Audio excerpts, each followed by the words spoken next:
भगवान थोड़ी ना कहेगा कि तू मेरे पास में आए तो मेरे चरण की रज लेकर जा। भगवान थोड़ी ना कहेगा कि मेरे पास में आकर तू ये लेकर जा। भगवान तो कहेगा मेरे पास में आया है, मांगना कुछ मत, बस मुझे जो स्नान कराया है मेरा चरणोदक लेकर जा, छीट दे पूरे घर में, संपदा भरना मेरा काम है। जहां मेरी चरण की रज पहुंच गई वहां संपदा स्वतः पहुंच गई, मैं वहां पहुंच जाता हूं। तो चरणों तक ले जा, पर लोग ले जाते हैं, पूजन करते, कलश भी उड़ेलते, जल भी चढ़ाते, पर आते समय खाली लेकर आ जाते। भगवान को इतना बुरा लगता है मेरे दरवाजे से खाली जाए, मुझे कितना बुरा लगेगा। जो आए वो भर कर जाए, भले 2 बूंद लेकर आओ, पर उसमें चरणों तक थोड़ा सा लेकर अवश्य आए। हमारी माताएं बड़ी प्रेम से कहती हैं, आप लोगों के मन में भी ये बात जरूर होगा, जितने लोग टीवी पर कथा सुन रहे हो, फेसबुक यूट्यूब पर श्रवण कर रहे हो, आपने भी सुना होगा, घर की जो माताएं होती हैं, कभी भी घर का रसोई, घर का बर्तन जिसमें सब्जी बनाई है, 50 लोग अगर जिमने आ रहे हैं और कह दिया आज का निमंत्रण है, 50 लोगों का पार्टी है, ये है वो है, सुहागिल है या ब्राह्मण भोज है, तो वो जो खीर का पात्र होगा, जो बर्तन होगा, जो सब्जी का पात्र होगा, माँ उसको खाली जल्दी नहीं करती है। भले उसमें सब्जी थोड़ी ना थोड़ी पड़ी रहने देगी, जब तक सब जिम कर नहीं चले जाएंगे तब तक उसमें पटक कर रखेगी। क्यों? क्योंकि उसमें उसकी बरकत है। उसी तरह जल चढ़ाने के बाद हम जब लेकर आते हैं पात्र के अंदर, ये उसमें उसकी बरकत है। गर्ग संहिता में दूसरी चीज कही, उसको भी समझ लीजिए। गर्ग संहिता में कहा गया, जब आप घर से जल लेकर जाते हो भरकर, तो ये सृष्टि की जितनी नदियां हैं, पृथ्वी पर जितनी नदियां विद्यमान हैं, जितने तालाब, जितने सरोवर, जितने कुंड, जितने विराजमान हैं, उन सारे तीर्थों का जल जब आप घर से लेकर निकलते हो तो वो तीर्थ का संपूर्ण जल आपके कलश में आ जाता है। और जब आप उस जल को शिव पर समर्पित कर देती हो और 2 बूंद चरणादक लेकर जब जाती हो, तो शिव महापुराण गर्ग संहिता पद्म पुराण कहती है वो जल साधारण नहीं रहता, वो गंगा जल बनकर तुम्हारे घर को पवित्र करने के लिए पहुंच जाता है। वो पवित्र गंगा जल बन उसको लेकर प्रवेश करता है, उसको लेकर सांवली बारी, 2 तली, शंकर जी की 5 लड़कियां, ऊपर से जो पानी गिर रहा है, बीच में जहां से ये जल गिरता है उसके बीच में एक मोटी लाइन होती है। ये मोटी लाइन शंकर जी की 6ठे नंबर की लड़की है, अशोक सुंदरी, शंकर भगवान की छोटी लड़की अशोक सुंदरी। ये बीच में शंकर जी का संपूर्ण परिवार उस शिवलिंग के पास में। जिस दिन आप पशुपति व्रत करें उस दिन चंदन ये दोनों चरणारविंद में लगाएं और कंकु रोली बीच में जो लाइन है अशोक सुंदरी की वहां चढ़ा, और भगवान शंकर से विनती कर कर उसी रोली और चंदन को मस्तक पर लगाकर अपनी कामना कर कर वापिस जाए। 5 पशुपति व्रत भगवान पशुपति नाथ के नाम से करें, और उसके बाद में 5वें व्रत के दिन एक श्रीफल पर मोली लपेटकर अपनी कामना कर कर 108 बेलपत्र के साथ शंकर को चढ़ा दें, और सीधा सीधा जानते हो आटा चावल दाल वगैरह नमक मिर्ची शंकर जी के मंदिर में सीधे के भाव से ब्राह्मण को दे दें, शाम को व्रत तोड़ लें। 5 व्रत जो पशुपति व्रत को कर लेता है पशुपति व्रत के नाम से, उसके मनोवांछित फल कामना पूरी हो जाती है, शंकर उसके मन की कामना पूर्ण कर देते हैं। ऐसे पशुपति। अगर कोई बच्चा सीए की पढ़ाई में कर रहा हो या कोई अच्छी पढ़ाई कर रहा हो, उसकी नौकरी नहीं लग रही हो या पास नहीं हो रहा हो, अच्छे नंबर से निकल ही नहीं रहा हो, एग्जाम नहीं पास ही नहीं हो पा रहा हो, तो उस बच्चे के लिए पशुपति व्रत, अगर एक व्रत भी वो पशुपति नाथ का कर लेता है और बीच में जो लाइन है उस लाइन पर शहद चढ़ा देता है और उस शहद को चम्मच में उठा कर ले आता है, एग्जाम देने के 1 दिन पहले वो शहद खा लेता है, तो बच्चा अच्छे नंबर से पास हो जाता है, कभी जिंदगी में फेल नहीं होता। जो एग्जाम में बैठेगा उसका फल। पशुपति व्रत का इतना प्रमाण, साधारण व्रत नहीं है पशुपति। शंकर भगवान ने पशुपति रूप धारण किया, समय बीता, आगे चरित्र आता है महाराज। आगे जो वर्णन किया, माता पार्वती जी के साथ में भगवान शिव विराजमान है, तभी उसी समय पर भगवान शंकर भूत भावन बैठे हुए थे। एक शंखचूर्ण नाम का राक्षस हुआ जिसकी धर्म पत्नी का नाम था तुलसी। शंखचूर्ण अपनी प्रवृत्ति में रमा रहता था, गलत काम करना, और तुलसी भगवान शंकर की आराधना में, भगवान शंकर की भजन में लगी रहती थी।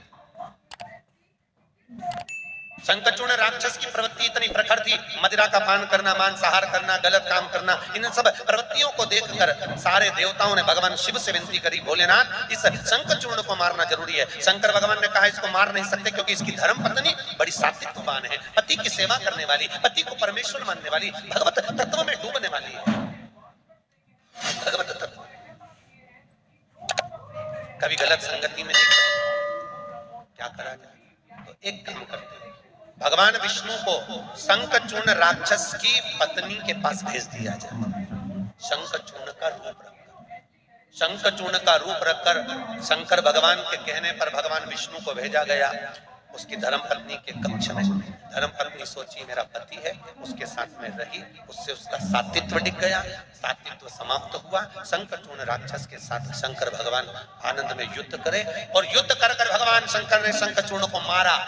जैसे ही शंखचूर्ण राक्षस नीचे गिरा, शंखचूर्ण राक्षस को मरते ही शंकर भगवान ने अपने पांव के प्रहार से उसको समुद्र में फेंक दिया। समुद्र में फेंकते ही शंखचूर्ण राक्षस की हड्डियों से शंख जाति का निर्माण हो गया। काय का निर्माण हुआ है?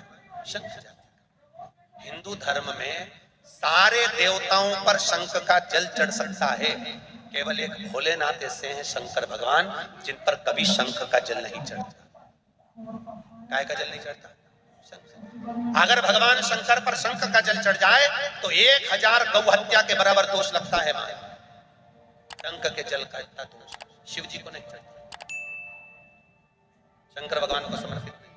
शंकर सारे देवताओं पर शंख का जल चढ़ेगा, पर शंकर पर नहीं चढ़ेगा, शिव जी पर नहीं चढ़ेगा, क्योंकि भगवान शंकर ने शंखचूर्ण राक्षस के वध कर कर उसके चरण का प्रहार कर कर भगवान ने उसको समुद्र में पटका, जिससे शंखचूर्ण राक्षस की हड्डियों से शंख जाति का निर्माण हुआ। शंखचूर्ण राक्षस की हड्डियों से शंख जाति का निर्माण होता है। महाराज यहाँ पर तुलसी का जो सात्वित्व डिगा, तुलसी क्रोध में लाल हो गई और लाल होकर भगवान विष्णु से कहा नारायण तुमने मेरे साथ छल करा है, जाओ मैं तुम्हें श्राप देती हूं कि तुम पत्थर के हो जाओ। और तुलसी अपने ऊपर जल डालकर गंडकी नदी के रूप में बहने लगी। गंडकी नदी के रूप में जब तुलसी आई तो गंडकी नदी प्रकट होकर बोली हे शंकर भगवान तुमने मेरे पति को मारा है, इसलिए मैं कभी भी तुम पर नहीं चढ़ूंगी। पूरी दुनिया में केवल एक ही जल है गंडकी नदी का जल जो शंकर जी पर कभी नहीं चढ़ेगा। गंडकी नदी कहाँ है? चीन और नेपाल की बॉर्डर। आप लोग अगर पशुपति गए हो, नेपाल गए हो, तो नेपाल में अगर शंकर भगवान का अभिषेक होता है तो वो आपसे पूछते हैं पंडित जी ये जल कहाँ का है? अगर आप बोलेंगे कि हम भारत से लेकर आए हैं, इंडिया से लेकर आए हैं, तो वो जल शंकर जी पे चढ़ाने देंगे। अगर आपने कह दिया नेपाल का जल है तो वो नहीं चढ़ाने देंगे, क्योंकि वहां गंडकी नदी का जल आता है और गंडकी नदी का जल शंकर को नहीं चढ़ने देंगे। एक प्रसंग बड़ा सुंदर सा है स्कंद पुराण का कि भगवान शंकर पर जो जल चढ़ता है वो उत्तर दिशा की ओर क्यों जाना चाहिए, ठीक है? और पूजन करने वाले व्यक्ति को महाराज दक्षिण में बैठकर उत्तर की ओर मुख कर कर शंकर का अनुमोदन क्यों करना चाहिए, ठीक है? जब हम शिव जी की अर्चना करते हैं तो हमारा मुख कहाँ ज्यादा होना चाहिए? उत्तर की, ठीक है? दक्षिण में, दक्षिण की ओर से हम बैठे जहां भगवान का जल जा रहा है महाराज उस ओर देखते हुए, अर्थात उत्तर की ओर हमारा मुख होकर हम भगवान के शंकर की आराधना करें। जैसे पूर्व अभिमुख होकर शिव की जो आराधना करी जाती है वो एक श्रेष्ठता का फल देते हैं, फल देगी, मना नहीं है। पश्चिम की ओर मुख कर कर जो शंकर की आराधना करी जाती है उसका फल मिलेगा, मना नहीं है। पर दक्षिण में बैठकर उत्तर की ओर मुख कर कर जब हम शंकर की आराधना करते हैं उसका जो फल होता है वो शीघ्र प्राप्त होता है। पर ज्यादातर लोग कैसे करते हैं? आप लोगों ने भी तो करा होगा, बोलो जरा जम के, कहां बैठते हो? महाराज जी उत्तर की ओर तो जलाधारी का मुख है, ऐसे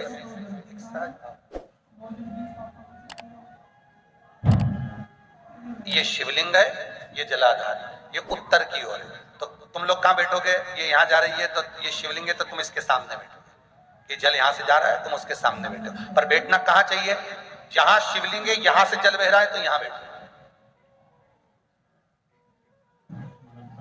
फिर बाद में लोग कहते हैं महाराज जी हम तो शंकर जी के खूब पूजन करते, हमने तो खूब अनुष्ठान करा पर फल कम क्यों मिला? उसका कारण है पूर्वाभिमुख होकर करोगे मिलेगा पर थोड़ा समय लगेगा। पश्चिम अभिमुख होकर करोगे, मिलेगा, थोड़ा समय लगेगा, पर शिव आराधना में जब दक्षिण में बैठकर उत्तर का मुख कर जहां शिव का जल जाता है, बस यहां बैठकर अगर आप शंकर की आराधना कर रहे हो तो वो कामना पूरी होने में देर नहीं लगती, कार्य जल्दी ही पूर्ण हो जाता। पर दुनिया के लोगों तो वही हिसाब से जाते हैं, जैसे शंकर जी के मंदिर में जाओगे तो इधर पानी बह रहा है तो तुम सामने जाके जल चढ़ाना चाहोगे, या उधर बैठकर जल चढ़ाना चाहोगे। तुम्हारी जो इच्छा है, तुम्हारी जो आनंद है, ब्राह्मण भी अगर आपको बिठाएंगे तो पूरा पश्चिम का मुख कर बिठाएंगे, यहाँ बैठ जाओ, यहाँ से पूजन करो, यहाँ बैठ जाओ। पर उसमें शिव महापुराण में, स्कंद पुराण में कहा गया कि भगवान शिव को रिझाने के लिए सर्वश्रेष्ठ स्थान कि काल को भी जीता जाए, और दक्षिणवर्ती का काल, पितरों को भी जीता जाए, दक्षिणवर्ती का पितृ, असुरों को, हर तरह से जो हमारे कार्य को सिद्ध करे, तो उत्तर की ओर क्यों, तो उसका भी वर्णन किया गया महाराज। एक बात बड़ा सुंदर चरित्र भाव से सुनिएगा। कई लोगों के मन में ये प्रश्न आता है कि उत्तर की ओर भगवान का जल क्यों जाता है। एक बात, भगवान भूत भावन भूतेश्वर मेरा शिव, मेरा त्रिकालदर्शी, मेरा कैलाशी, अविनाशी, मेरे शंकर विराजमान।